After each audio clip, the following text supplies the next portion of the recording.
All right, good afternoon, everybody. Thank you for joining us today. This is going to be our final school health update for the fiscal year, or sorry, the school year 25-26. I'm so glad we all made it. And I would like to first start out, if you're on the call, if you can please put in your name, your title, and school that you're from, and also your email, just so we can reach out to you in case there's other info or news going on. So we do have a exciting school health update today. I'm going to go through the next slide here. So we're going to start off with our announcements. We do have our epidemiological update. We have also the Youth Health Action Team information. And Sam Cha from MCH will be closing us out today. I'm sorry, I was so excited to be on the call. I forgot to mention my name. I'm John Bañuelos, School Health Liaison for the Rural and Tribal Communities for the Youth and School Communities Program here at Pima County Health Department. All right, let's go next here. So our announcements are going to be as follows. We do have our monthly newsletter. That's our school health newsletter. And again, with your email and your information there, you can, we'll send that out to you, or you could sign up. We have announcements, resources, and more info. Again, this school health update is recorded. Once the recording is finished, we actually upload that to our YouTube channel, and we place that into the school health newsletter. For everybody who could not make it today, they're able to review that as well. There in the underline, you can actually click there for the Pima County Health Department School Update Newsletter sign up, and you can get that in your inbox. Also, I wanted to mention there will be a webinar coming up about Arizona heat safety, preparing for outdoor sports activities. That's going to take place on May 12th, 2026 at 11 a.m. to 12 p.m. So this webinar is going to be intended for health directors, athletic directors, nurses, health assistants, and any other staff that work with youth outdoors in the summer. As we all know, we're coming into the summer months, and it's very important to understand the information that could be given on this webinar. And I believe everybody who's working with youth would be a great opportunity to join. Okay, let's start it off here. Megan, are you on the call? Yes, I am. Thank you very much. Perfect. Take it away. Apologies. Yes, excellent. Apologies. It seems like my camera is having some technical issues, but I'll go ahead and continue with the respiratory update from epidemiology about COVID-19, RSV, and influenza. Go ahead, next slide, please. Okay, so our first slide shows here our RSV report. This graph goes ahead and shows the current cases in pink. The solid line is the 5-year average, and that dotted red line was last season. As you can see, RSV has been high recently, but it is on the trend of going down. We are still looking overall less case counts than last season. Next slide, please. Here we have the influenza, same concept. In blue is this year. The solid black line is the 5-year average, and that dotted red line is last season. And again, you can see we are in the decline with influenza showing 29% less than usual. Next slide, please. This is our COVID-19 slide. Again, solid, kind of this tan is this year. Black solid line is excuse me, that 5-season average. It does look odd because of the pandemic numbers are in here, so we had to cut it off so you can see the peak. As well as that dotted line is last season, and COVID-19 is still steady. It did increase from the prior week, but we are not anywhere near last season's numbers. Next slide. Here you have a combination of actively in the community of all 3 respiratory diseases. As you can see, all 3 are in the decline, with COVID having a small little peak, but still staying low. Next slide, please. For just a gentle reminder of what's reportable by the schools, here is the list. as well as what needs to be on the right, what needs to be reported along with any nausea, vomiting, diarrhea, hepatitis, measles, etc. onto the left. When you do report those, this is the information we'll need for the individuals in the school setting. To see this larger and on your own, you can click the link from ADHS school reporting to see this as well as the actual form to report. Next slide, please. These are some free posters you can utilize at your schools to cover your cough. It's just cough etiquette. When you're coughing, where you can cough into your tissue, your elbow, you can wear a mask. And it's a nice reminder to when you do that to wash your hands. And also for kiddos, how to wash your hands and when to wash your hands are also on the right that you can download for free and post around your school to help kiddos learn these etiquettes that can help prevent them and their friends and classmates from getting sick. Next slide, please. Now, I know this is our last meeting for the school year, but in the meantime, during summer, if your school has summer school, these are helpful links as well as going into the next school year. There's a mobile app from ADHS. It's Healthy Kids AZ mobile app. This has information for reportable and non-reportable diseases to help out in the event this happens at your school. Just quick tips of what it is, how it spreads, things you can do at the school to prevent it from spreading, and common recommendations. It's a very nice and free mobile app. If you don't want to have it on the mobile, you can always download this flip chart. It is a PDF of the same concepts of everything, of all the diseases, again, reportable and non-reportable, that may come into your school, as well as quick links to ADHS and Pima County's respiratory data. This will be continued to be updated throughout the school year, as well as during summer. Again, helpful information from CDC when it comes to vaccines and recommendations for respiratory seasons.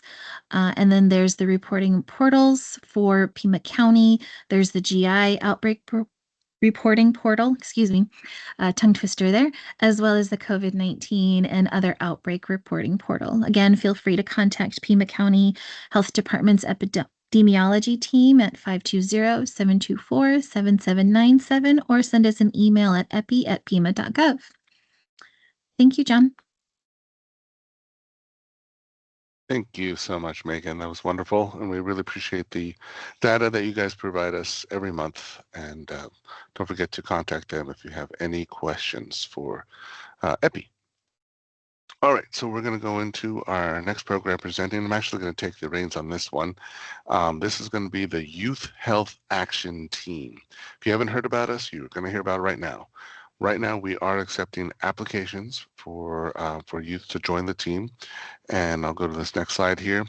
The abbreviation is YHAT. That's what we call around here.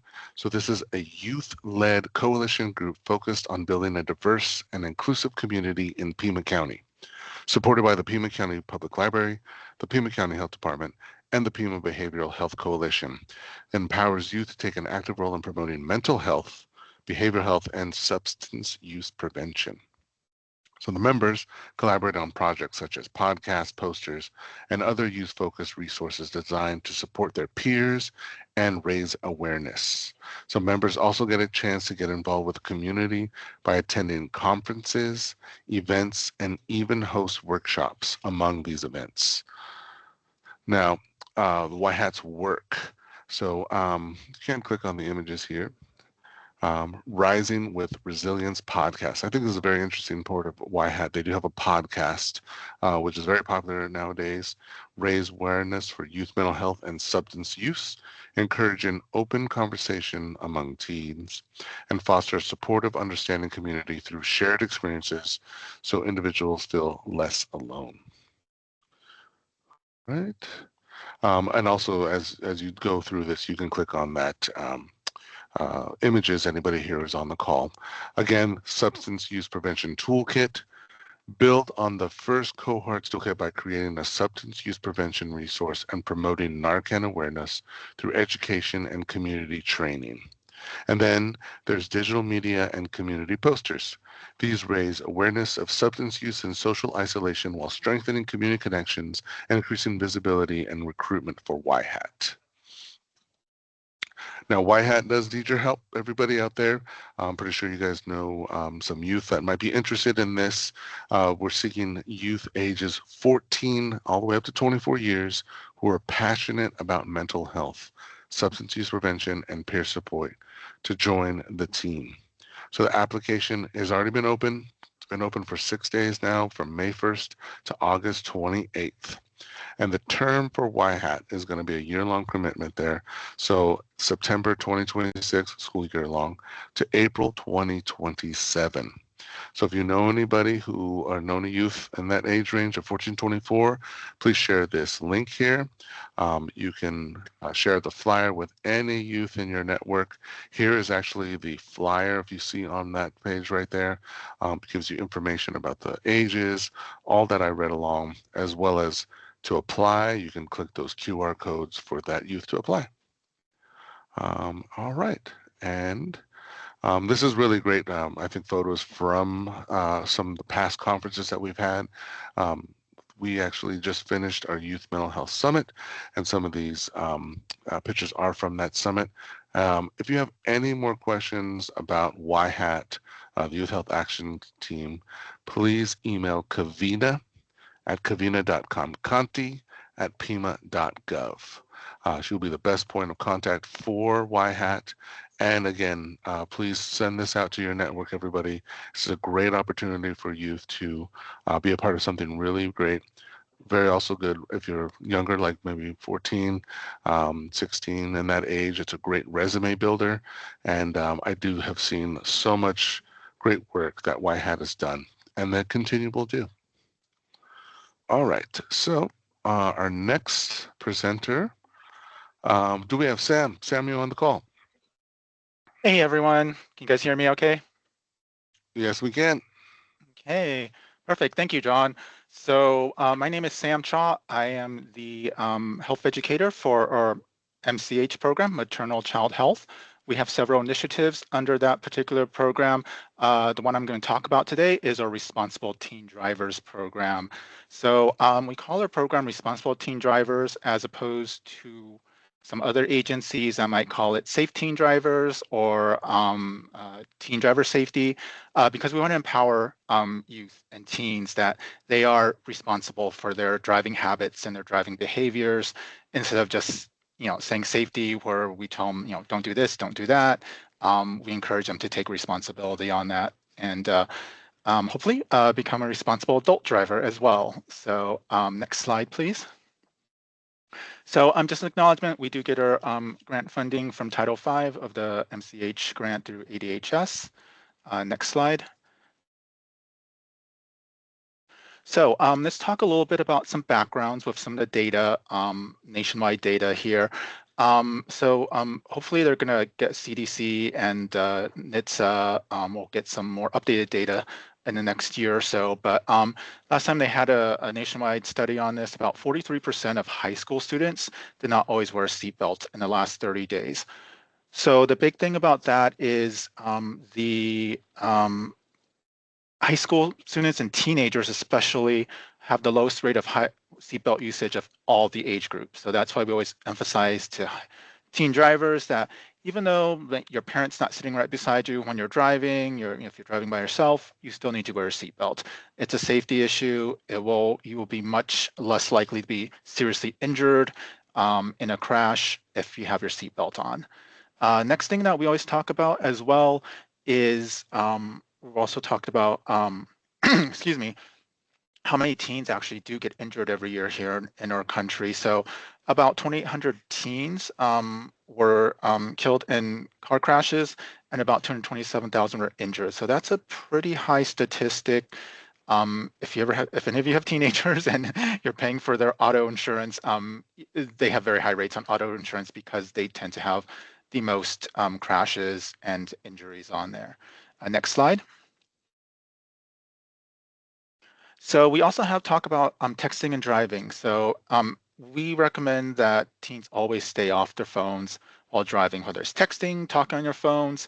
Here in Arizona, we do have a law where it's a hands-free law where if you're using your cell phone, it does need to be a hands-free device. So you can always do through Bluetooth, or you can do like, like, hey, Siri, call mom or whatever. So something like that. But we encourage for teens, because they're such new drivers, or when they're just learning, to just stay off the cell phone completely. So whether that's putting your cell phone away, muting it, silencing it, put it on airplane mode, and put it someplace where you can't access it, in a backpack, purse, glove compartment, out of sight, out of mind.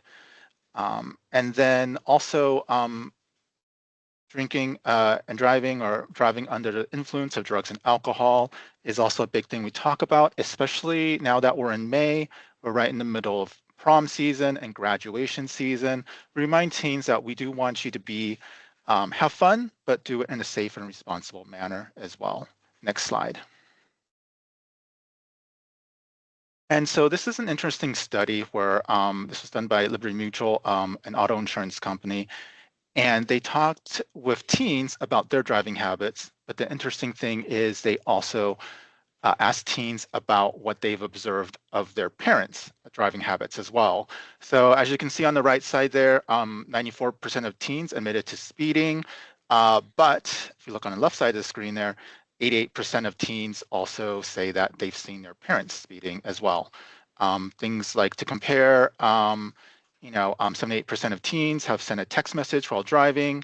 59% of them say that they've seen their parents text and drive as well. So one of the aspects of our program is we also remind parents and adults to be good role models while they're driving for their teens. Otherwise, I've heard them, I've heard teens, say to us at outreach events, at, in-person presentation they do, like, oh yeah, I text and drive, but it's okay because my mom does it all the time. And I have a conversation with them. Well, your mom probably shouldn't be texting and driving as well. So I remind parents, even though sometimes they think like their teens never listen to them, they don't pay attention or whatever, they are paying attention. And so to have that conversation with your teens about safe and responsible driving habits as well. And also you can see on there, 33% of teens have admitted to driving without a seatbelt. Again, that's one of our other issues we talk about, seatbelt safety. Next slide, please. Okay, so this is a little bit about our graduate driver's licensing requirements here in the state of Arizona.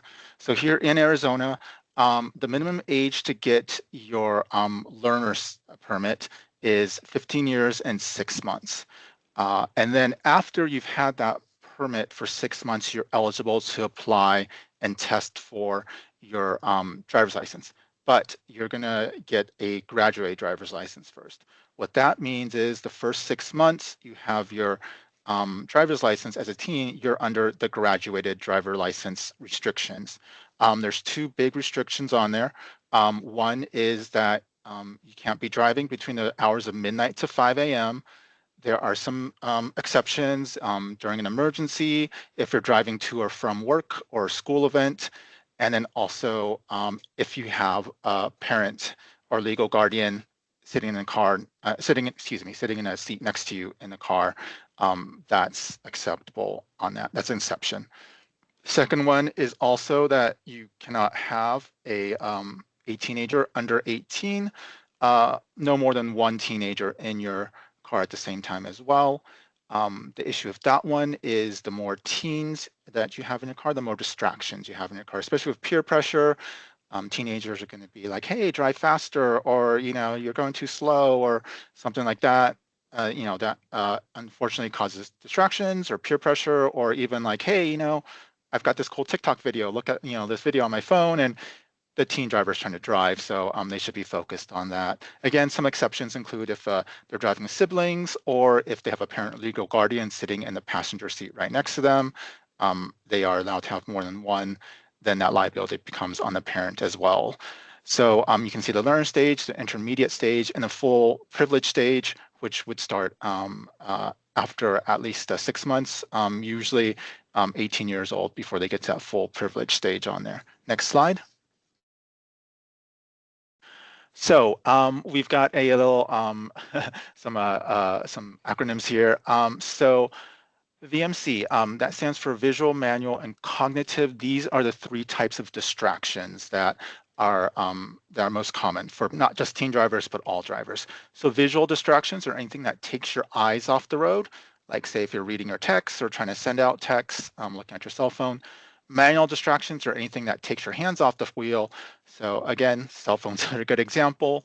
If you're sending texts, you probably got your thumbs or fingers, sending texts. Maybe you're scrolling through Facebook posts or Instagram or something like that. And cognitive is anything that takes your mind and focus off driving. Again, cell phones are a very good example as well. You've got the, because you're thinking about, reading the text, you're thinking about, like you're engaged with your phone, and you shouldn't be engaged in your phone while driving. Your mind should just be focused on driving. So next part of the slide here. And so as you can see here, 55 miles per hour. So the average time to read or send out a text is 5 seconds. I think that's I'm a slower texter. I don't quite text that fast, but about 5 seconds at the time to read or send a text. If you're driving at 55 miles per hour, probably on a freeway, hopefully not on one of the local streets, that's like driving the length of a football field with your eyes closed, because at 55 miles per hour in 5 seconds, you will cover 400 feet. So a football field is 100 yards or 300 feet plus the 2 end zones. You've already driven the entire length of a football field that you're looking at your cell phone and you're not looking at the road and looking for any other cars, people, pedestrians, bicyclists, people crossing the street, stop signs, anything like that. So we always remember to say hands on the wheel and eyes on the road.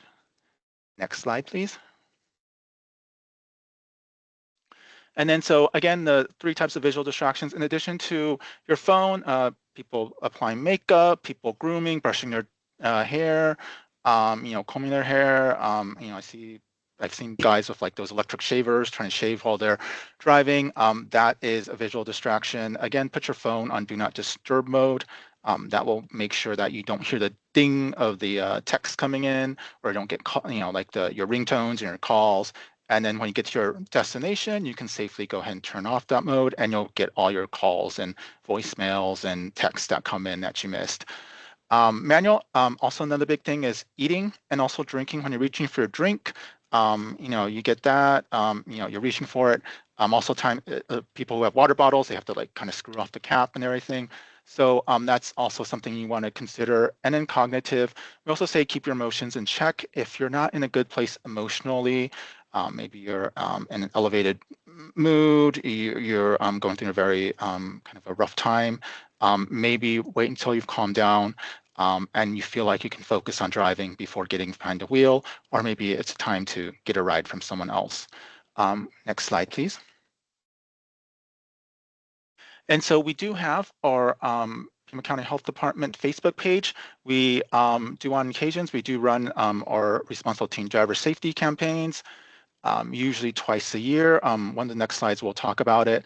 But as you can see, these ads were developed by NHTSA, and you can see that they've been posted on our Facebook page over the last year or so. Next slide. And then so, the health department, we're running ads or Facebook posts this month for our, we call it Pima County Teen Driver Safety Month. Again, it's right in the middle of prom and graduation season. So we're reminding both parents and teen drivers, like rules of the road, encouraging responsible driving behaviors as well. We've got 6 on here. Again, staying off your cell phones while driving, follow speed limit, limit your number of passengers to 1 or 0, never drive under the influence of drugs and alcohol, always buckle up, you and all of your passengers, and no drowsy driving as well. So that kind of goes a little bit along with don't drive under the influence unintentionally. Some people don't realize that maybe a prescription medication or even an over-the-counter med, it could cause drowsiness. So I always tell people, make sure maybe try out that medicine and just make sure it's not affecting you to the point where it'll be affecting driving ability before you get behind the wheel there. Next slide, please.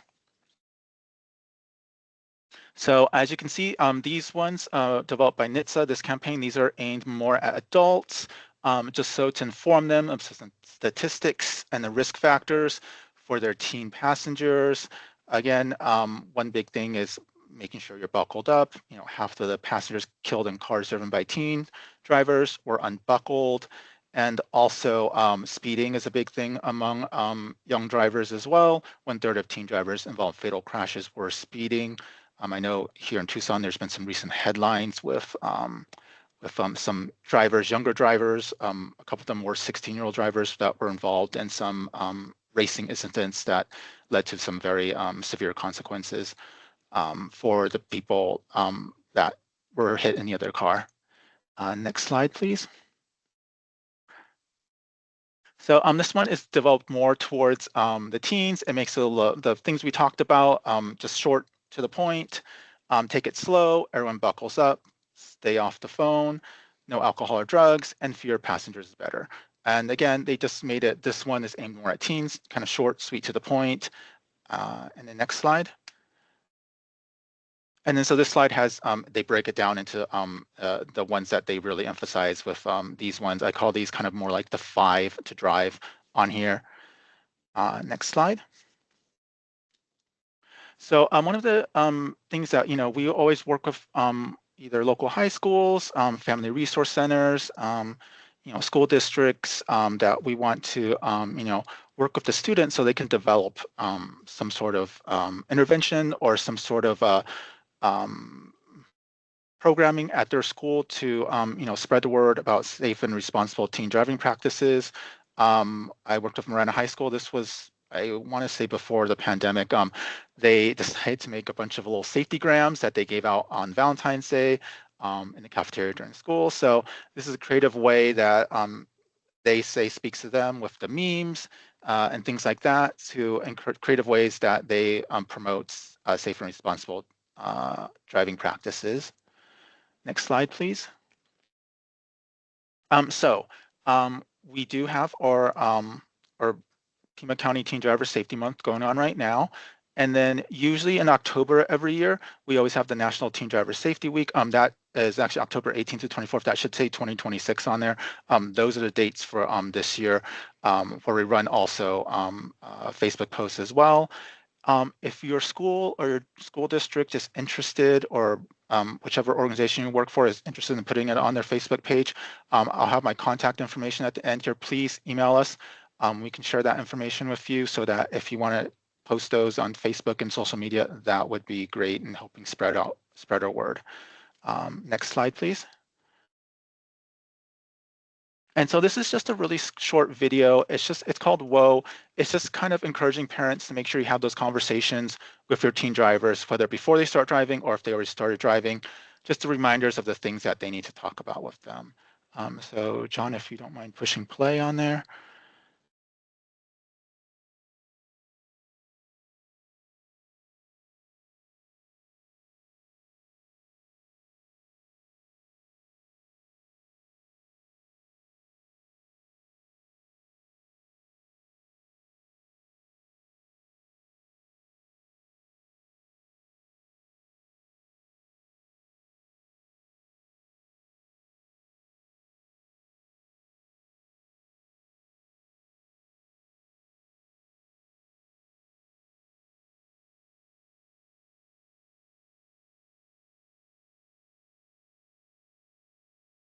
Awesome. So as you can see, that was a good kind of reminder to parents to talk with your teens, instead of just saying don't get in a crash. Go over the things that you actually want them to follow and practice. Next slide.